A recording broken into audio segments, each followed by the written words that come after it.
Hello दोस्तों, नमस्कार। आप सभी लोगों का एक बार फिर से स्वागत है मेरे यूट्यूब चैनल इन्वेस्ट विद अमन में। तो वीडियो शुरू करने से पहले जरूर ये कहना चाहूंगा, वीडियो आप लोगों को पसंद आए तो उसे लाइक कर देना, शेयर कर देना एंड चैनल को सब्सक्राइब करना बिल्कुल भी ना भूलना एंड अपने दोस्तों के साथ भी शेयर करना बिल्कुल भी ना भूलना अगर आपको ये वीडियो अच्छी लगे तो चलिए वीडियो की शुरुआत कर लेते हैं। एंड इस वीडियो में हम सिर्फ और सिर्फ एक ही सेक्टर के बारे में बात करने वाले हैं, जिस सेक्टर का नाम है बैंकिंग सेक्टर।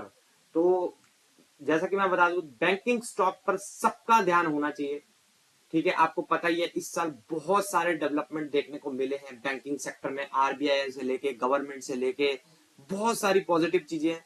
ठीक है, लेकिन अभी भी लोगों में ना अभी भी बहुत सारा कंफ्यूजन है। हमको लगता है कि अभी भी शायद इतना कोई पॉजिटिव नहीं है, क्योंकि ये बहुत पुराना सेक्टर है, ओल्ड सेक्टर है। तो लोगों को लगता है कि ये सेक्टर ना कुछ ज्यादा अच्छा नहीं है। ठीक है, मतलब बेसिक से रिटर्न्स मिल सकते हैं, लेकिन मुझे ये लगता है कि आने वाले टाइम पे बैंकिंग स्टॉक्स में आपको मल्टी बैगर स्टॉक्स भी मिल सकते हैं। अगेन थोड़ा आपको लगेगा कि बैंक में कैसे मल्टी बैगर हो सकते हैं, लेकिन जिस तरह के पॉलिसी वगैरह गवर्नमेंट ने बनाई है, आरबीआई के रेट कट, फिर जीएसटी कट, फिर इनकम टैक्स कट, सारी की सारी चीजें बहुत ही ज्यादा इंपॉर्टेंट है। ठीक है, और ये चीजें आपको लॉन्ग टर्म में बहुत ही ज्यादा बेनिफिट देने वाली है बैंकिंग स्टॉक्स को खासतौर पे। तो चलिए स्टार्ट कर लेते हैं। बैंकिंग स्टॉक्स पर सबका ध्यान है, रेट कट्स तो हो रहे हैं। ठीक है, उसके बाद बात कर लेते हैं, फॉरेन इन्वेस्टर्स वापस इंटरेस्ट दिखा रहे हैं।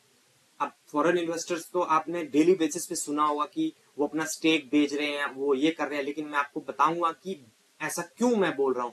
ठीक है, एआई से ऑपरेशन स्मार्ट बन रहे हैं, पीएसयू प्राइवेटाइजेशन की रूमर्स मार्केट में गर्म है। तो इस वीडियो में हम डिटेल में समझेंगे बैंक के लिए क्या पॉजिटिव सिग्नल्स है, क्या चैलेंजेस हो सकते हैं, और क्यों हमें लॉन्ग टर्म व्यू इस बैंकिंग सेक्टर पर फोकस बनाकर रखना चाहिए।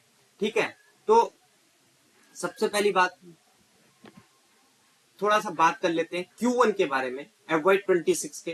ठीक है, तो FY26 तक इंडियन बैंकिंग सेक्टर ने स्ट्रॉन्ग मोमेंटम दिखाया है। डिपॉजिट्स, रिटेल लोन्स और एमएसएमई क्रेडिट दोनों डबल डिजिट ग्रोथ बैंड में है। लेकिन पिक्चर के दूसरे साइड पर निम्स, नेट इंटरेस्ट मार्जिन पर थोड़ा प्रेशर है, और अनसिक्योर्ड रिटेल लोन्स जैसे पर्सनल लोन, क्रेडिट कार्ड में स्ट्रेस पॉकेट्स उभर रहे हैं। FY26 में पब्लिक सेक्टर बैंक्स ने रिकॉर्ड 1.78 लाख करोड़ का प्रॉफिट दिखाया था, जिसमें एसबीआई का शेयर 40% से ज्यादा था। तो ये जो डेटा है ये सिर्फ पीएसयू बैंक्स का मैंने यहाँ पे बताया है। ठीक है, तो नेक्स्ट स्लाइड पे चलते हैं।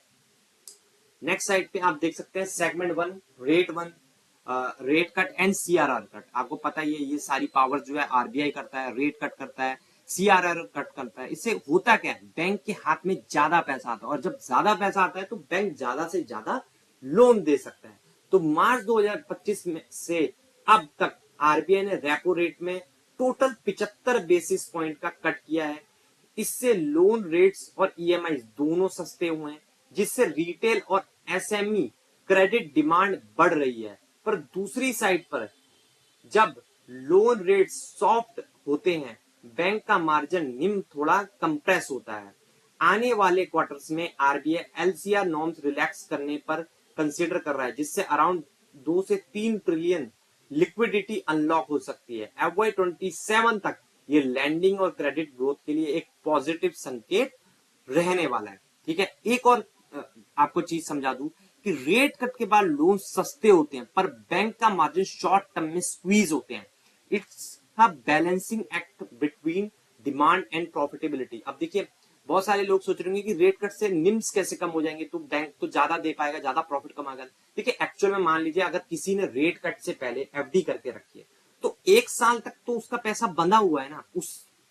देखिए, और लोन का क्या है, आपको पता है कि बहुत सारे फ्लेक्सिबल टाइप के लोन्स होते हैं कि जैसे जैसे आरबीआई का रेपो रेट कम करेगा तो आपको भी इंस्टेंटली, बैंक को भी इंस्टेंटली कस्टमर के से भी कम अकाउंट कम इंटरेस्ट जो है चार्ज करना पड़ता है। लेकिन एफडी के केस में ऐसा नहीं है। एफडी अगर आपने 1 साल या 2 साल के लिए लॉक करके रखी हुई तो बैंक को 2 साल तक, अगर मान लीजिए एग्जाम्पल के तौर पे 6% पे अगर एफडी थी तो वो 2 साल तक बैंक को 6% ही देना पड़ेगा। लेकिन अगर किसी ने लोन जो है फ्लोटिंग रेट पे ले रखा है, देखिए लोन्स भी दो प्रकार के होते हैं, एक फिक्स्ड इंटरेस्ट पे एंड फ्लोटिंग इंटरेस्ट रेट पे। फ्लोटिंग पे क्या होता है, जैसे जैसे आरबीआई के एक्शंस के हिसाब से बैंक को भी अपने लोन में चेंजेस करते रहने पड़ते हैं। लेकिन फिक्स का मतलब ये है कि अगर आप बैंक ने 10% पे लोन दे रखा है किसी को तो उसको 10% ही उम्र भर भरना पड़ेगा, उम्र भर या जो भी टाइम पीरियड है उनका। लेकिन फ्लोटिंग में क्या होता है, आरबीआई के रेट के हिसाब से बैंक को एडजस्टमेंट करने पड़ते हैं। लेकिन बहुत सारे लोग, आपको पता ही है, बहुत सारी चीजें ऐसी है जहां पे फ्लोटिंग रेट्स के ऊपर ही बैंक्स काम करते हैं। तो वहां पे क्या होता है कि बैंक ने पैसा तो लिया है फिक्स डिपॉजिट में, तो वो तो 1 साल 2 साल बाद उसका उस पर असर देखने को मिलेगा, कम इंटरेस्ट देना पड़ेगा बैंक को। लेकिन लोन पे इंस्टेंट उनको ये जो है प्रॉफिट जो है कस्टमर्स को देना पड़ता है। इसलिए शॉर्ट टर्म में, अगेन कह रहा हूं, बहुत ही ज्यादा शॉर्ट टर्म में 1 से 1.5 साल तक में ही बैंक को ये थोड़ी सी दिक्कत होती है। उसके बाद बैक ऑन द ट्रैक्स जो है निम्स आ जाते हैं।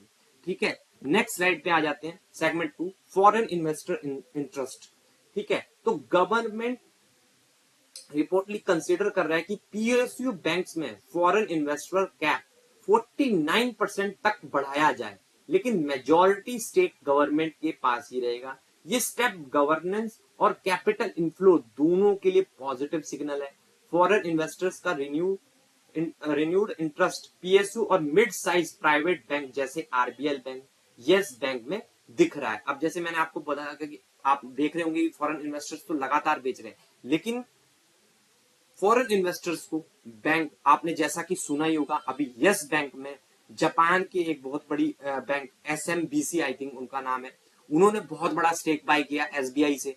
तो ये क्या दिखा रहा है कि कहीं ना कहीं एफआईज, अगर वो मार्केट में जो डेली आप एफआईज के नंबर देते हैं वो तो ठीक है अपनी जगह है, लेकिन कहीं ना कहीं बड़ी बड़ी अपॉर्चुनिटीज में जो है फॉरेन इन्वेस्टर्स पैसा जरूर लगा रहे हैं। जैसे यस बैंक में एसएमबीसी जापान की बैंक ने लगाया, आरबीएल बैंक की न्यूज भी आपने अब सुनी होगी, तो अबू धाबी की बैंक ने भी यानी कि सऊदी अरेबिया की बैंक ने आरबीएल बैंक में हिस्सा खरीदारी की घोषणा करी है। तो ये चीजें क्या दिखाती है, ऊपर से अगर आपने शायद एक और स्टॉक का नाम सुना होगा सम्मान कैपिटल नाम का, जिसको पहले इंडिया बुल्स हाउसिंग फाइनेंस के नाम से जाना जाता था, उस कंपनी में भी सऊदी अरेबिया की कंपनी ने स्टेक खरीदा है। ठीक है, तो ये सारी चीजें क्या दिखा रहा है कि फॉरेन इन्वेस्टर्स इंडिया के जो ये बैंकिंग एनबीएफसी इनमें काफी इंटरेस्टेड देखने को मिल रहा है, क्योंकि यहाँ पे बहुत ही ज्यादा वैल्यूएशन गैप है, बहुत सारे सेक्टर से ये अंडर वैल्यू ट्रेड कर रहे हैं। ठीक है, तो ये वैल्यू देखने को मिल रही है इन सब में कि ग्रोथ की अपॉर्चुनिटी ज्यादा है और कम सस्ते दाम पे भी बैंकिंग स्टॉक, फाइनेंशियल सर्विसेज के स्टॉक्स देखने को मिल रहे हैं। इसीलिए फॉरेन इन्वेस्टर्स काफी बड़े बड़े स्टेक जो है इनमें उठा रहे हैं। और ऊपर से अगर गवर्नमेंट ये जो पीएसयू बैंक में फॉरेन इन्वेस्टर का कैप 49% तक ले जाती है, तो मुझे लगता है पीएसयू बैंक्स में भी एक जबरदस्त रैली देखने को मिल सकती है। ठीक है, तो एक की टेक अवे और बता देता हूं, फॉरेन इन्वेस्टर्स लिक्विडिटी और वैल्यूएशन दोनों को सपोर्ट करते हैं, लेकिन हर बैंक के फंडामेंटल सबसे इंपॉर्टेंट फिल्टर रहने चाहिए। ठीक है, अगेन बहुत इंपॉर्टेंट बात, ऐसा नहीं है कि यस बैंक हो गया या आरबीएल बैंक हो गया या कोई भी, जैसे मैंने अभी नाम लिए सम्मान कैपिटल हो गया, इनमें अगर फॉरेन इन्वेस्टर्स आ रहे हैं तो इसका मतलब ये नहीं है कि आपको डायरेक्ट इनमें जाके खरीदारी कर लेनी, नहीं। देखिए फंडामेंटल्स को तो कभी भी आपको नहीं छोड़ना। हाँ, लेकिन अगर किसी बड़े इन्वेस्टर का नाम जुड़ता है तो हाँ, उसको फोकस में जरूर ले सकते हैं कि हाँ भाई इसको ज्यादा पढ़ते हैं, लेकिन इसका मतलब ये बिल्कुल भी नहीं है कि उनका नाम इनके साथ जुड़ गया तो ये रॉकेट बनेंगे ही बनेंगे। ऐसे भी बहुत सारे एग्जाम्पल पास्ट में रहे हैं कि बड़े बड़े लोगों ने पैसा लगाया और उनका पैसा डूबा है, ये भी आपको ध्यान रखना चाहिए। एंड अगेन यहाँ पे मैंने स्टॉक्स के नाम लिए थे, तो मैं अगेन बता दूं, यहाँ पे कोई रिकमेंडेशन मैंने यहाँ पे नहीं दिया आपको कि आप बाय करें, सेल करें, होल्ड करें, क्योंकि मैं बिल्कुल भी ऑथराइज पर्सन नहीं हूं। ये सब चीजें जो है आपको अपने फाइनेंशियल एडवाइजर से पूछ के ही करनी है। तो चलिए नेक्स्ट स्लाइड पे आ जाते हैं। गोल्ड एंड सिल्वर, आपको पता ही है हाल में सिल्वर के ऊपर भी लोन देना अलाउ कर दिया है बैंक ने, आरबीआई ने बुलियन बैक लैंडिंग के लिए कॉम्प्रिहेंसिव गाइडलाइंस इशू किए हैं। LTV cap 75%, standardized valuation, storage और ऑक्शन नॉर्म्स, ये चेंजेस बोरोवर सेफ्टी और बैंक रिस्क कंट्रोल दोनों को स्ट्रेंथन करते हैं। इससे फॉर्मल क्रेडिट सिस्टम और ट्रांसपेरेंट बनता है। ठीक है, आपको पता है, हाँ इसमें भी बहुत सारा है कि अगर 5 लाख 5 या आई थिंक 2.5 लाख से ऊपर का अगर सोना आप गिरवी रखेंगे तो आपको 75% का कैप मिलेगा। ठीक है, अगर आपके सोने की वैल्यू 1 लाख है और आप 5 लाख आई थिंक 2.5 लाख है या 5 लाख में थोड़ा सा कंफ्यूज है वहां पे, आप इसको चेक जरूर कर लेना। तो अगर 2.5 लाख भी लगा दें तो 2.5 लाख तक के सोने पे आपको 85% तक की वैल्यू, जो भी आपके सोने की 85% तक की वैल्यू निकल के आएगी उसका वो आपको लोन के रूप में मिल जाएगी। लेकिन 2.5 लाख से ऊपर जब आप जाएंगे तो वो कैप 75% पे रिड्यूस हो जाएगी। ये बात आपको ध्यान रखनी है। और सिल्वर में भी अब लोन देना शुरू कर दिया है आरबीआई के अप्रूवल के बाद। हालांकि अभी आरबीआई ने अप्रूव किया है, अभी धीरे धीरे देखना पड़ेगा कि कौन कौन से बैंक या एनबीएफसी सिल्वर में भी लोन देना शुरू करते हैं। ठीक है, नेक्स्ट स्लाइड के ऊपर आ जाते हैं और इसमें है GST and income tax relief. आपको पता ही है, अगर मैं अपकमिंग बजट में जीएसटी रैशनलाइजेशन या इनकम टैक्स रिलीफ मिलते हैं, ओ सॉरी यहाँ पे मैंने थोड़ा सा गलत लिख दिया, ऑलरेडी आपको पता है कि जीएसटी तो अभी अभी हुआ है एंड इनकम टैक्स का रिलीफ इस साल का जो पहले बजट आया था फरवरी 2025 में, वहां पे 12 लाख तक की इनकम को टैक्स फ्री कर दिया गया था। तो इससे भी क्या होगा, कंजप्शन बूस्ट होगा, कंजप्शन बूस्ट होगा, लोग गाड़ियां खरीदेंगे, कुछ खरीदेंगे, तो इससे क्या होगा, क्रेडिट ग्रोथ बढ़ेगी। और क्रेडिट ग्रोथ बढ़ेगी तो अगेन वो लोग कहां जाएंगे, बैंक में जाएंगे, एनबीएफसी में जाएंगे, तो अगेन उनका धंधा बढ़ते हुए देखने को मिलेगा। तो पॉलिसी रिलीफ डिमांड को किक स्टार्ट करते हैं, लेकिन बैंक के लिए डिपॉजिट और एएलएम बैलेंस मेंटेन करना इक्वली इंपॉर्टेंट होता है। ठीक है, तो आपको पता ही है जीएसटी से अगर किसी चीज पे आपका 18% जीएसटी लग रहा था, 5% लग रहा है या 28% लग रहा था, उसके बाद 18 लग रहा है, तो जो भी पैसा आप बचेगा तो आप क्या करेंगे, या तो कंजप्शन करेंगे या बैंक में पैसा रखेंगे या बैंक से लोन लेंगे किसी चीज के लिए। तो दोनों तरफ, अगर आप बैंक में पैसा रखेंगे तब भी बैंक को फायदा मिलेगा, क्योंकि आपको पता होगा 1-1.5 साल पहले बैंक को डिपॉजिट चुकाने में बहुत ही ज्यादा दिक्कतों का सामना करना पड़ रहा था, क्योंकि अंधाधुंध पैसा जो है इधर उधर, कोई गेमिंग इंडस्ट्री में जा रहा था, कोई कहीं जा रहा था, तो बहुत सारी दिक्कतों का सामना करना पड़ रहा था। लेकिन अब धीरे धीरे चीजें जो है फेवर में आते हुए देखने को मिल रही है बैंक के। ठीक है, अगला part PSU privatisation and merger.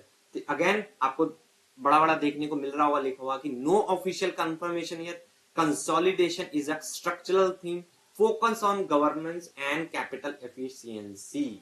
ठीक है, फिलहाल तक पीएसयू प्राइवेटाइजेशन या फ्रेश मेगा मर्जर पर कोई ऑफिशियल कंफर्मेशन नहीं है। हाँ, पिछले कुछ सालों में कंसोलिडेशन एक स्ट्रक्चरल थीम रहा है और फ्यूचर में कैलिब्रेटेड मर्जर पॉसिबल है, पर अभी focus governance and capital efficiency पर ही आप लोगों को रखना चाहिए। प्राइवेटाइजेशन हेडलाइंस एक्साइटिंग लगती हैं, पर इन्वेस्टमेंट डिसीजन हमेशा ऑफिशियल डेटा और फंडामेंटल पर ही लेना चाहिए। ठीक है, तो नेक्स्ट बात कर लेते हैं AI in banking, AI use for fraud detection. बहुत सारी चीजें एआई से हो जाएंगे। आरबीआई बैक्ड फ्रेमवर्क जैसे म्यूल हंटर एआई और अकाउंट एग्रीगेटर नेटवर्क के साथ बैंक्स अब एआई को फ्रॉड डिटेक्शन, रिस्क स्कोरिंग और पर्सनलाइज्ड लैंडिंग ऑफर्स के लिए यूज कर रहे हैं। इससे एनपीएस के अर्ली वार्निंग सिग्नल मिलते हैं, ऑनबोर्डिंग फास्ट होती है और कॉस्ट ऑप्टिमाइजेशन होती है। एंड अगेन एक और सबसे इंपॉर्टेंट चीज मैं आपको बताऊंगा, जो मुझे लगता है, अगेन मेरा पर्सनल व्यू है ये, मुझे ये लगता है कि एआई का सबसे ज्यादा बेनिफिट जो है बैंकिंग सेक्टर में होने वाला है, एंड एक वार्निंग का साइन भी है। मुझे ये लगता है आने वाले टाइम पे बैंकिंग सेक्टर में बहुत सारी जॉब्स एआई की वजह से जा सकती हैं। अगेन मैं यहाँ पे किसी को डराना नहीं चाहता, अगेन मुझे ये सिर्फ मेरे को ये लग रहा है, फीलिंग आ रही है, क्योंकि देखिए बैंकिंग की जॉब मेनली क्या होती है, क्लैरिकल प्लस माइनस, यही तो आपको मेन करना होता है। ऐसा कोई रॉकेट साइंस तो वहां पे लगाना नहीं होता है, आपको जो भी रूल रेगुलेशन है वही फॉलो करने होते हैं। तो ऐसा कोई बहुत ज्यादा टफ काम नहीं होता जहां पे आपको खुद का दिमाग लगाना होता है या खुद का कोड लिखना है, नहीं, आपको बेसिक से कैलकुलेशन ही करने हैं। तो यहाँ पे एक रिस्क ये जरूर ओपन होता है बैंकिंग सेक्टर में, जितने भी लोग काम करते हैं उनके लिए। ठीक है, लेकिन देखना पड़ेगा आने वाले टाइम पे ये कैसे इंपैक्ट डालता है। लेकिन मुझे यहाँ पे एक बहुत बड़ा रेड सिग्नल जरूर लगता है एआई की वजह से। हालांकि एआई की वजह से सबसे ज्यादा फायदा जो है लॉन्ग टर्म में वो बैंकिंग को ही होने वाला है। ये भी आपको बात ध्यान में रखनी चाहिए, ठीक है। तो नेक्स्ट स्लाइड पे आप बात कर लेते हैं। तो GDP growth outlook macro Tailwind आपको पता ही है। वर्ल्ड बैंक के लेटेस्ट एस्टिमेट्स के हिसाब से FY26 में इंडिया का जीडीपी ग्रोथ 6.7% के आसपास रहने का प्रोजेक्शन है। बीसीजी सेक्टर बैंकिंग फाइनेंशियल्स वगैरह में, ठीक है, का डेटा अभी 6.2 से 6.5% के आसपास ही इंडिकेट करता है। यानी मैक्रो इन्वायरमेंट सपोर्टिव है क्रेडिट डिमांड के लिए। रिटेल और एमएसएमई लैंडिंग दोनों ग्रोथ ट्रैजेक्टरी पर हैं, ठीक है। नेक्स्ट स्लाइड की बात कर लेते हैं। सेगमेंट 8 डिजिटलाइजेशन, आपको पता ही है UPI transaction double digit pace से ग्रो कर रहे हैं। डेबिट कार्ड यूसेज थोड़ा डिक्लाइन हुआ है, लेकिन क्रेडिट कार्ड ट्रांजेक्शन और डिजिटल सोर्सिंग बूम कर रहे हैं। बैंक्स अपने कॉस्ट टू इनकम रेशियो को डिजिटल अडॉप्शन के थ्रू रिड्यूस कर रहे हैं। Online loan approvals, e KYC and paperless onboarding जैसे मॉडल्स अब मेन स्ट्रीम है, ठीक है। आपको पता ही है, अब अकाउंट खोलना हो तो आराम से खुलता है, क्रेडिट कार्ड भी इजीली ओपन हो जाता है। तो ये सब चीजें क्या है, बैंक के लिए लॉन्ग टर्म में ये बहुत ही ज्यादा फायदेमंद है, ठीक है। यूपीआई और डिजिटल बैंकिंग ने पूरे इकोसिस्टम को लो कॉस्ट और हाई स्पीड इंजन बना दिया है। नेक्स्ट सेगमेंट की बात करें, पॉजिटिव वर्सेस चैलेंजेस, तो ये सबसे इंपॉर्टेंट है। तो पॉजिटिव, डिपॉजिट और एडवांसेस दोनों डबल डिजिट ग्रोथ पे हैं। ग्रॉस एनपीए डाउन ट्रेंड में है। PSU bank profits all time high. Digital adoption fast.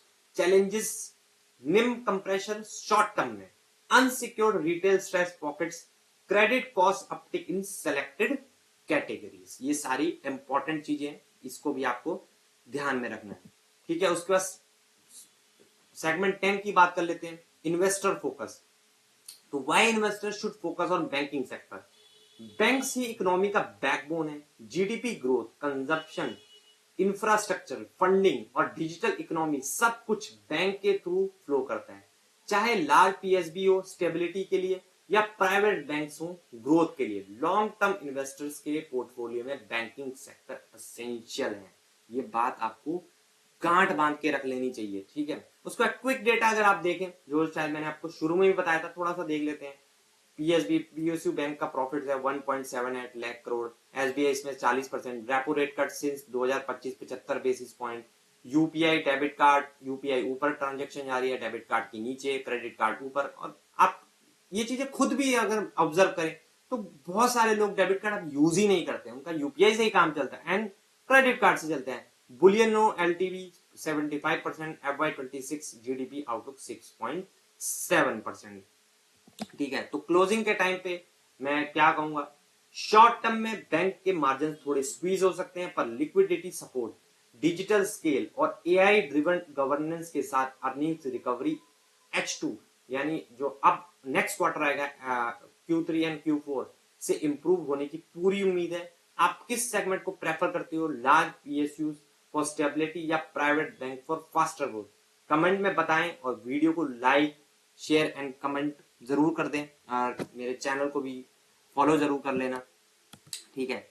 तो वीडियो को यहीं पे एंड कर लेते हैं एंड आपका कोई भी क्वेश्चन हो तो आप मुझे नीचे कमेंट सेक्शन में जरूर पूछ लेना। एंड अगेन, बहुत सारे लोगों ने सोचा होगा कि ये जो मैंने नंबर्स बताए आपको पीएसयू बैंक के कि इतना तक प्रॉफिट हुआ, तो इसको मैंने इस रिपोर्ट से मैंने निकाला था। तो इस रिपोर्ट का लिंक भी मैं आपको दे दूंगा, काफी डिटेल रिपोर्ट है, ठीक है। मैंने कुछ मेन पॉइंट्स यहाँ से उठाए थे, ठीक है। तो ये पूरी रिपोर्ट का लिंक भी मैं आपको डिस्क्रिप्शन बॉक्स में दे दूंगा। अगर आप खुद से स्टडी करना चाहते हैं और तो आप जरूर कर लेना। और मैं ये कहूंगा कि आपको खुद से स्टडी ही करना चाहिए, ठीक है। आप किसी के भी वीडियो को रेफरेंस के तौर पे देख सकते हैं, लेकिन अगर कोई भी व्यक्ति सोर्स देता है और अगर सोर्स नहीं भी देता है तब भी उसको आपको क्रॉस चेक जरूर करना चाहिए कि ये बंदा सही बोल भी रहा है या नहीं। ऐसा नहीं है कि हाँ भाई अब तो इस चैनल के साथ ट्रस्ट बिल्ड हो गया है, मैं कभी चेक ही नहीं करूंगा, नहीं, आपको फिर भी करना चाहिए। अगर आपका किसी भी यूट्यूब चैनल के साथ ट्रस्ट बिल्ड हो भी चुका है फिर भी आपको रीचेक जरूर करना चाहिए, क्योंकि इससे आपको भी बहुत सारी चीजें सीखने को मिलती हैं। तो चलिए मिलते हैं नेक्स्ट वीडियो में, तब तक के लिए बाय बाय।